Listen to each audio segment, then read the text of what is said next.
تو میں یہ سمجھتا ہوں کہ دنیا کی حسنہ یہ ہے کہ اللہ تبارک و تعالیٰ کسی کو نیک بیوی عطا کر دے، اس کی دنیا کی حسنہ ہو۔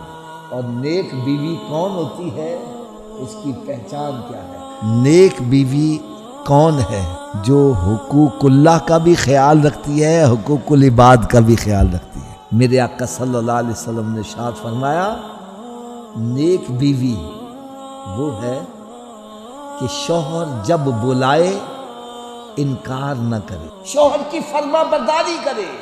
حدیث پاک میں آتا ہے جس کو شوہر بلائے اور عورت حاضر نہ ہو، ساری رات اللہ تعالیٰ اس کے فرشتے اس عورت پر لعنتیں بھیجتے رہتے ہیں۔ نیک بیوی وہ ہے جو خاوند کی مال اور اس کی عزت کی حفاظت کرتی ہے، اس کی عدم موجودگی میں بھی خیانت نہیں کرتی۔